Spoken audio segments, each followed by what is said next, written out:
जब हम दूर अंतरिक्ष से अपने ग्रह को देखते हैं तो वो एक चमकते हुए नीले गोले जैसा लगता है। लेकिन इसकी असली खूबसूरती और ताकत छुपी है हवा की उस पतली सी चादर में जो इसे चारों तरफ से लपेटे हुए है, हमारा वायुमंडल। ये सिर्फ गैसों का एक मिक्सचर नहीं है, बल्कि एक ढाल है, एक कवच जो हम सबकी जिंदगी को मुमकिन बनाता है।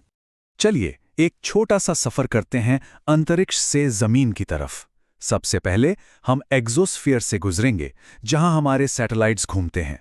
फिर आता है थर्मोस्फीयर, जो सूरज की खतरनाक अल्ट्रावायलेट किरणों को सोख लेता है। इसके ठीक नीचे है मेसोस्फीयर, जो हमारी तरफ आने वाले उल्कापिंडों को जलाकर राख कर देता है। और फिर आती है स्ट्रेटोस्फीयर, जहां हमारी जिंदगी बचाने वाली ओजोन लेयर मौजूद है। और आखिर में हम पहुंचते हैं ट्रोपोस्फीयर में, जहां बादल हैं, मौसम है और वो हवा है जिसमें हम सांस लेते हैं। तो ये वायुमंडल तो हमें बाहरी खतरों से बखूबी बचा रहा है, लेकिन सवाल ये है कि इस सुरक्षा कवच के नीचे, इस जमीन पर जिंदगी का क्या हाल है? क्या हम अपने इस घर की उतनी देखभाल कर रहे हैं जितनी ये हमारी करता है? चलिए अब आसमान से नजर हटाकर जमीन पर देखते हैं। हम बात कर रहे हैं जीव मंडल की, यानी पृथ्वी की वो पतली सी जिंदा परत जहां समुद्र की गहराइयों से लेकर पहाड़ों की चोटियों तक हर तरह की जिंदगी सांस लेती है। इसकी आज की हकीकत को समझने के लिए हम 2019 की एक बहुत ही जरूरी report IPBES global assessment report का सहारा लेंगे। इस रिपोर्ट ने दुनिया को एक आईना दिखाया था। अब कुछ आंकड़े देखिए जो शायद सोचने पर मजबूर कर दें। पहला नंबर 75%। ये हमारी धरती की उस जमीन का हिस्सा है जिसे इंसानी गतिविधियों ने बहुत ज्यादा बदल दिया है। मतलब खेत, शहर, सड़कें। धरती का 3/4 हिस्सा अब वैसा नहीं रहा जैसा प्रकृति ने उसे बनाया था। अगला आंकड़ा 85%। दुनिया के इतनी वेटलैंड्स, यानी कि जो दलदली जमीनें होती हैं, वो खत्म हो चुकी हैं। ये वो इलाके थे जो हमारे पानी को फिल्टर करते थे और न जाने कितने जीव जंतुओं का घर थे। और अब एक ऐसा आंकड़ा जो सच में डराता है, 10 लाख, जी हां 1 मिलियन।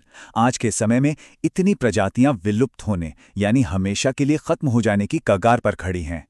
रिपोर्ट के शब्द बिल्कुल साफ हैं। प्रकृति मानव इतिहास में किसी भी समय की तुलना में ज्यादा तेजी से घट रही है। मतलब ये कोई धीरे धीरे होने वाला बदलाव नहीं है, बल्कि एक इमरजेंसी है।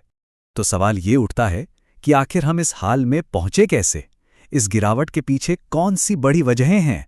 वैज्ञानिकों ने इसके 5 मुख्य कारण बताए हैं। आइए एक एक करके इन्हें समझते हैं।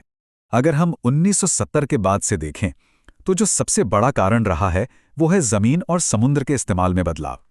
आसान भाषा में कहें तो खेती के लिए जंगलों को काटना, शहरों को फैलाना और समुद्र के किनारों पर कंस्ट्रक्शन करना।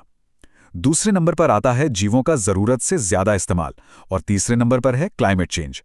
लेकिन यहां एक दिलचस्प बात है, जमीन और समुद्र पर इन वजहों का असर थोड़ा अलग-अलग है।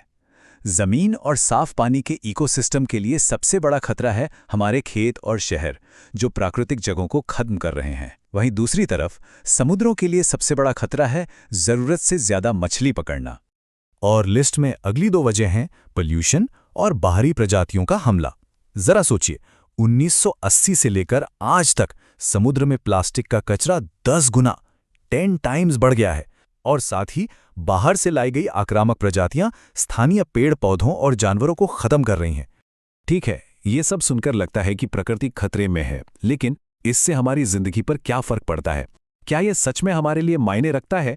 इसका जवाब उन तोहफों में छिपा है जो प्रकृति हमें हर रोज हर पल देती है। देखिए, प्रकृति हमें सिर्फ खूबसूरत नज़ारे ही नहीं देती। जैसे कि मेघालय में पेड़ों की जिंदा जड़ों से बने ये पुल, वो हमें वो चीजें भी देती है जिनके बिना हमारा गुजारा ही नहीं हो सकता। हमारा खाना, हमारी दवाइयां, हमारे कपड़े और बहुत कुछ। हम प्रकृति पर कितना निर्भर हैं? चलिए कुछ आंकड़ों से समझते हैं।